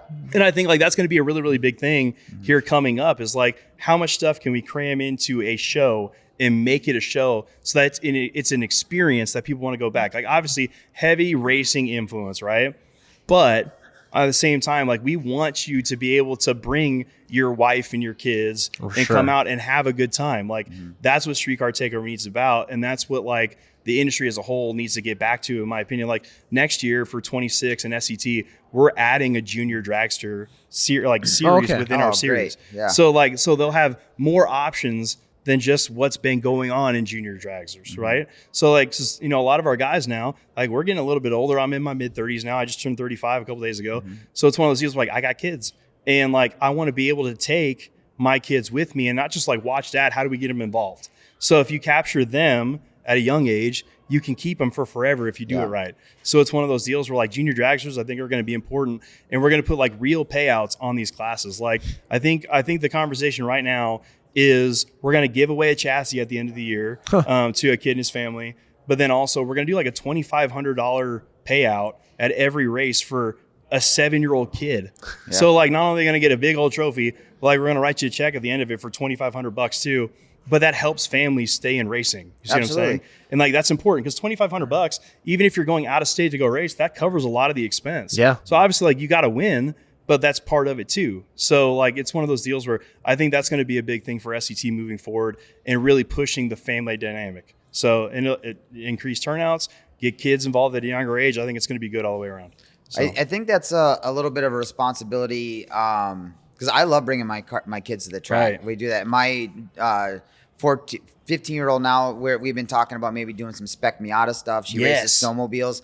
So I think you gotta, if you want this to continue on, you got to put those opportunities in front of them and see, maybe they don't like it, maybe they don't, but unless you give them a chance to try, you don't really know. Well, and like that's what makes car guys, and like that is one of the most important things I think for the industry to understand, right? Yeah. Especially like when you get like the exotic cars, like the supercars and stuff like that. Little kids think that like a Lamborghini is like the most earth-shattering thing ever. Like when you pull up in a Lambo and there's kids around, man, it's just like moths on a light bulb, dude. It's like, and like the unfortunate part of it is though, is that a lot of the guys that drive those cars, like, don't touch it. Like, don't look at it. Like, and like, that's the wrong thing to do. Like, so like whenever we take our cars out, man, it's like, dude, they're PPF. Like your kid's not going to hurt it. Yeah. So like, feel free, like jump in the driver's seat, let them rev it up. Like, obviously don't let them just like pin it, but like let them experience the car. And that makes car guys. And that's so important. And I think that a lot of guys, like they get the car show mentality, like don't touch, like put velvet ropes around their cars. It's like, bro, if a kid walks up and touches the quarter panel of your car, it's not going to melt. Like wipe it off. You know what I mean? Like your hand puts a handprint on it too, brother. It ain't going to hurt it. You know what I mean? So like, you got to watch how you act with that kind of stuff. And I think like that it's such a big thing. Like I remember guys like letting me sit in their car when I was a kid. And that's what makes you love this. Like I would be out in the garage with my dad's cars and stuff. And like he never got on me about like touching the car or something like that. Like that's what makes car guys. They have to be able to experience it. It's one thing to see it. It's another thing to experience it. Sure. So, right. Yeah, that's this last Road America event I did. We did a parade then into Plymouth, and then they had like a big cheese festival or something going on there. Kids all over the place. I let this kid get in. He stomps right on my Alcantara seats, and he lays on the horn. The very first thing he does, the hood's open. There's a bunch of people standing in front of it. They all jump in the air. It was like that kid was having the time of his life. And it's cool. Like that is cool. Like let him do that. And like I just had my sweaty ass in that seat beating the shit out of it at Road America. So what the hell's the difference? That kid is not going to hurt that car. That's a visual. Not going to hurt it. Right. Like we like big lifted trucks too. Like that's the thing. Like I've like really started to enjoy the last couple of years. Like I know that the SEMA trucks and stuff like that aren't everybody's taste. Well, but you're in Oklahoma, you, so they sit like this. No, right? they don't. No. That's on the East Coast. That's on the East Coast. But like those trucks, like they're so cool. And once again, it gets like kids into it. You know what I mean? Like they're excited about it. It's like we'll pull up in these big, huge freaking lifted trucks that are like sitting out here at the SEMA parking lot, and like the craziest thing about it is like, dude, you want to talk about like attention grabbers, man. Like you pull up in one of those trucks and the Lambo ceases to exist. Like it's crazy. But like let the kid hit the train horn. Like, let him play with the lights. Like it's cool, throw him up in the driver's seat. Like it's cool. So like my kids, they love that stuff. Like my son, whenever I have a truck that has a train horn on it, brother, oh boy, like watch out. That kid will smooth wear that button out. Yeah. That's great. Well, sweet. On that note, should we probably pop the usual three? Anything else you wanted to touch on? I can't think of it. I think I had something before we started getting into the kids stuff, and Sure. As a guy who was a litter myself, I get excited about kids and motorsports. Yeah, it's awesome, man. We're also good about the Minnesota goodbye. We usually pop our usual 3, and then after that, it's like, all right, a half-hour goodbye. So, right. But yeah, let it rip, and let's see what I was going to ask you a quick one. You had mentioned, here we go. You had mentioned no prep earlier. I was going to ask that. What are your thoughts on that? And is that something you guys do a lot of or want to do more of? We've just recently started to get into that. Like, we've done some of it in the past, but like I think we're going to start doing more of it. Okay. Our races it's not a one-day deal anymore. It's anywhere from 2 to 3 days long, and there's plenty of time to fit that stuff in. And it brings in a whole nother demographic of racing, and it brings in a whole nother demographic of spectators, and it's fun to watch. Like, it's so unpredictable, and like it's the great equalizer, right? On a prep surface, you can throw enough money at anything to make it fast, right? But if it's a no prep surface, like on pit road, once again, you have to be good at what you do. And once again, you see the front runners, the guys that are out really winning a bunch of these races. And once again, there's only a few of them. Like, there's probably 5-6 guys that every weekend when you turn on Facebook and you go look at this stuff, like, you will see those same 5 names over and over and over again, because those are the guys that put in the work to go fast. It is so much more. And like, that's like the craziest misconception. And it's especially true in no prep racing, I think, is like, you have to be good at it. And the only way to be good at it is to do it a lot and put in the work to be fast. But I think a lot of guys miss that, you know, like they just buy a car, spend a ton of money on putting parts on it, and then they expect it to work. And they expect it to work every time. Like, you go to like some of these races, you know, it's a race of the wallets. And it's one of those deals where like guys like with a bunch of twin turbo V10s and a bunch of GTRs and stuff like that, there's only a handful of us that are driving those types of cars that you see in a consistent basis that are out there winning stuff. Because like a lot of these guys, you know, they're high performing in their jobs and stuff like that, so they can afford these types of cars.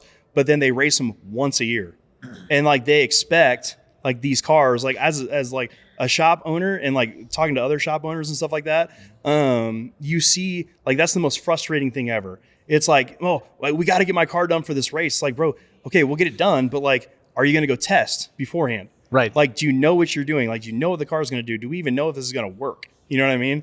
And they go out there, and then it's really, really disappointing because they don't put in the work and the time to make it happen. You know, Sure. Can't just throw stuff at cars and make it work. You got to learn how to bump. Right. Well, anybody who's ever wrenched on something or done a major change or done anything, just the odds of you going out and everything working 100% right out the Almost gate 0%. Almost zero Exactly. every time. And everything that should take 45 minutes is an all-day affair. Yeah. Yep. Every single time. So like, you know, I talk to my guys about it all the time, like some of our techs and stuff. It's like, dude, there's no instruction manual for a lot of the stuff that we're doing, you know? Yeah. So it's one of those deals where it's like, yeah, I think this is going to work, like, but we got to go test and make sure it's going to work. So like it takes a little bit longer sometimes, because it's not like you just like roll up to like the Ford, you know, like service center and they have the same problem on this year, on this make forever, because it's just a known issue and they fix it 10 times a week. It's done in an hour. You know what I mean? Like when you're making a car that comes with 600 horsepower from the factory, make 3,000 horsepower. Right. Yep. Like there's a lot of trial and error there, man. Like, and once again,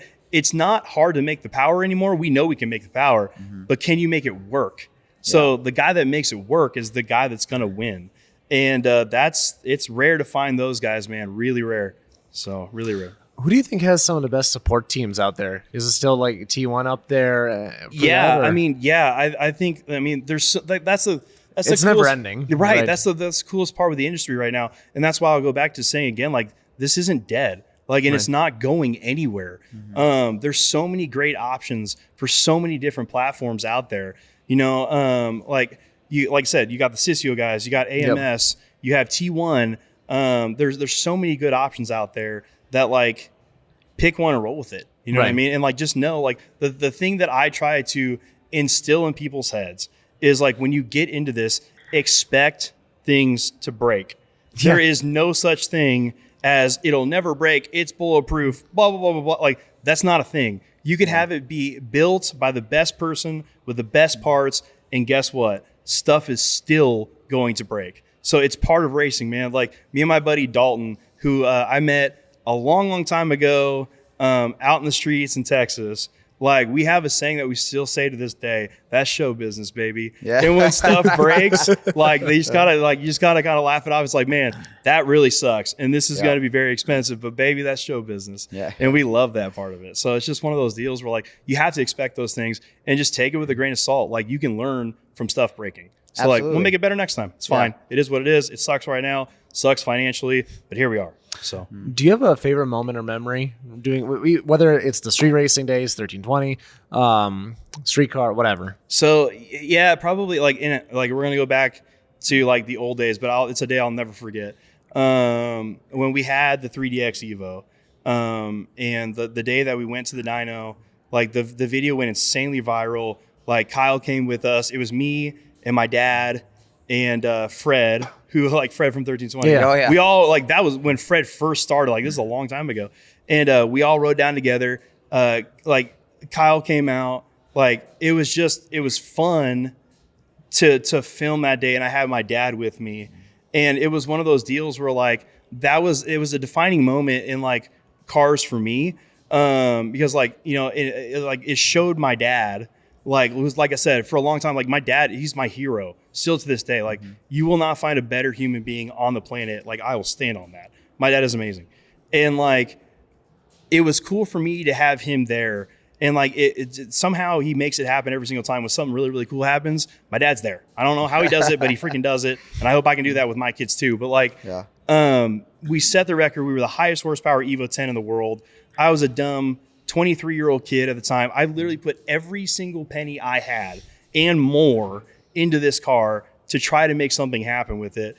And that was the day that I think like it started like stuck in like really stick to me that like, this is what I want to do. Like, this is going to be a thing.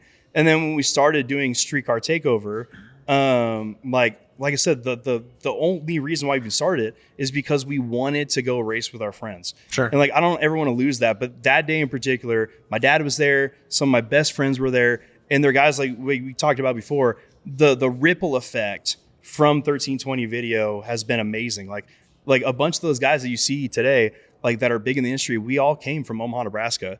Like Garrett was there, Kyle was there, we were there. Like, and like just to see the split off all coming from that one thing. Yeah. We were just a bunch of dumb kids in a parking lot with video cameras, and it worked. In the middle of nowhere. And like, it Omaha worked. is in Omaha. Yeah. Right. Like, it worked. But like that's like another message to like guys like trying to get in the industry. Just do it, man. Like just you got to start. So start. There's no such thing as a dumb question. Just go out and do it. Figure it out. Yeah. And like when you figure it out, that's what keeps the sport going. And we see more and more of it all the time. Like guys going viral for different things. Like it's cool. I think it's an exciting time in the industry right now.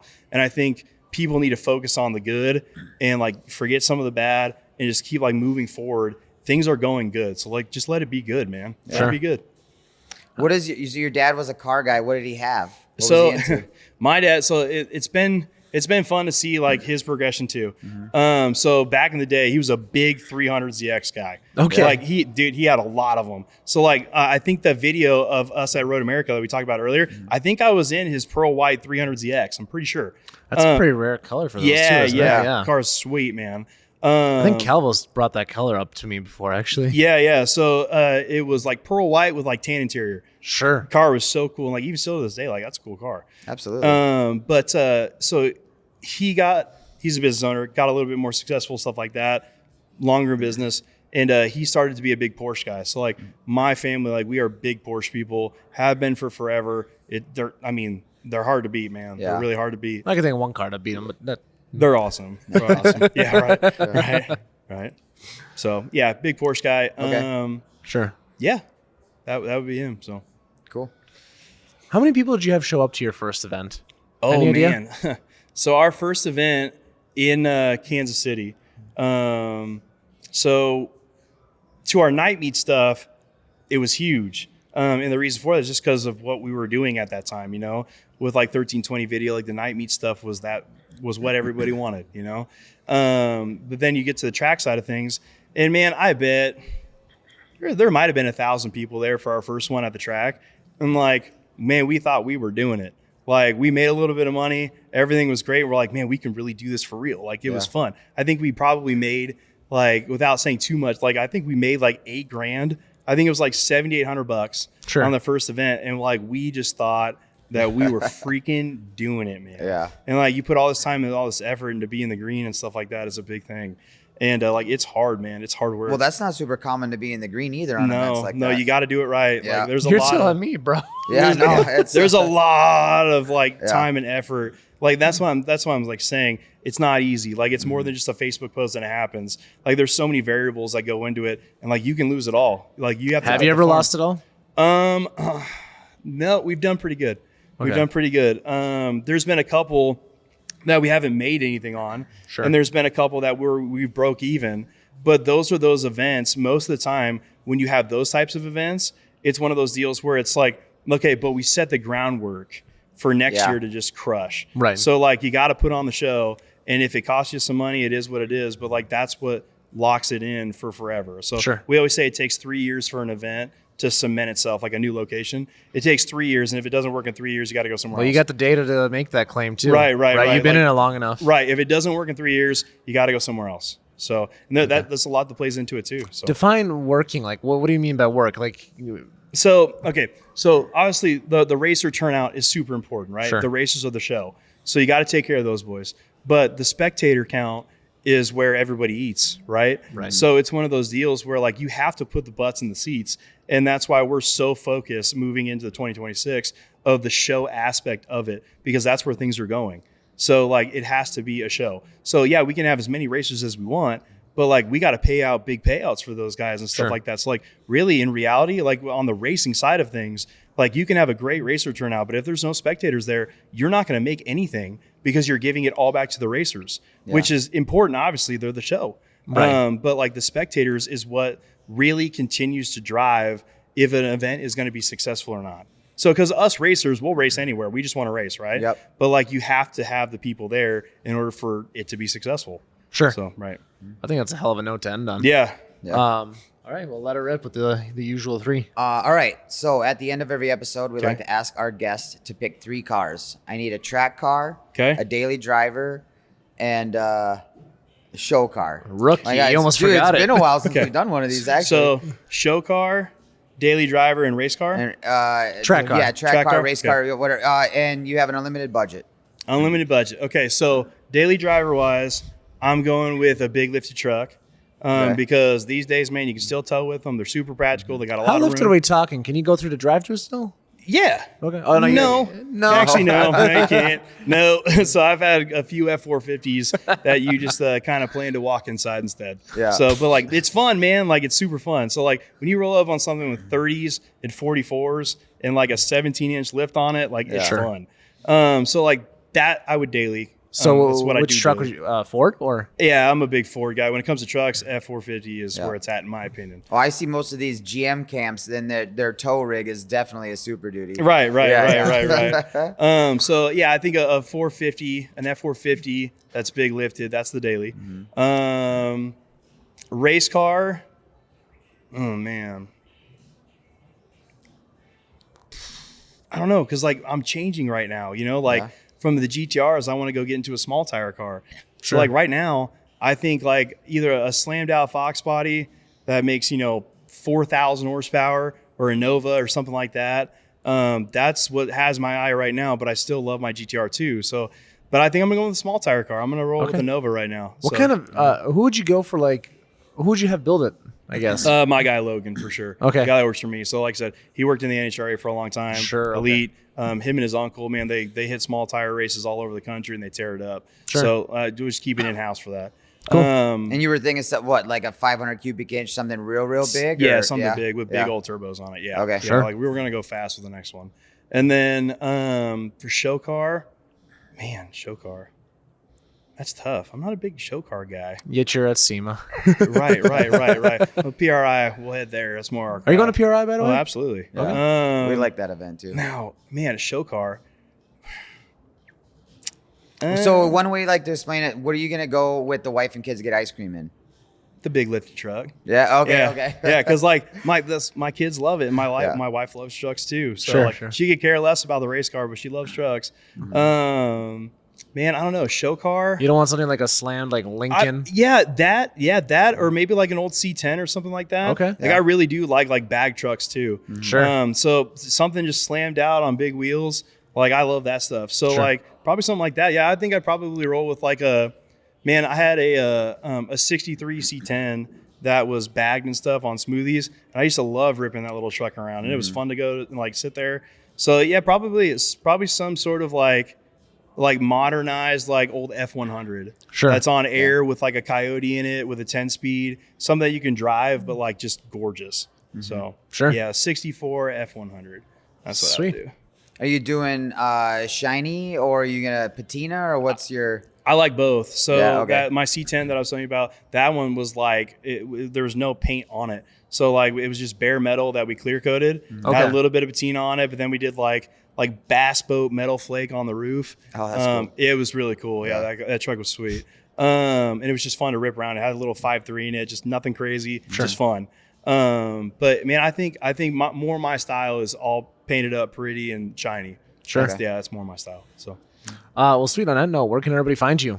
So on Facebook, Instagram, obviously Street Car Takeover, Race Ready Autosport, follow those two. Pretty easy. We keep it pretty simple with the name. So Street Car Takeover, Race Ready Autosport. So Instagram, Facebook, all those things, and that's where you can find us. Dan? You can find us at Gunna Garage on everything with 2 N's and Sure. Awesome. And then also, we will be at PRI. So who do you guys want to see on at the PRI booth? Let me know. Thank you for tuning in at this point. But anyways, Chase, thank you so much for making this happen. Appreciate it, guys. Dude, Yeah, I think I thanks. messaged you on Facebook like 4 years ago, or 3 years ago when this thing first started. So it's kind of cool to just kind of Awesome. I come love full that. circle and get you on the show. Cool. So, Well, I appreciate you guys having Yeah. me. Thank you. Yeah. So. yeah. And shout out to your production manager in the background, Oh, yeah, Joanna JoJo. Locatelli. Thank Yeah. you. Yeah. Hey, she had some pretty big moments on your guys' podcast. Yeah. It's pretty Before cool. we hang up the phone here, is there anything that we missed? Okay. We're pretty thorough, aren't we? Yeah, I think it worked out good. So. Awesome. Cool. Well, thank you very much, Dan. Thanks for existing, and we'll see y'all next time.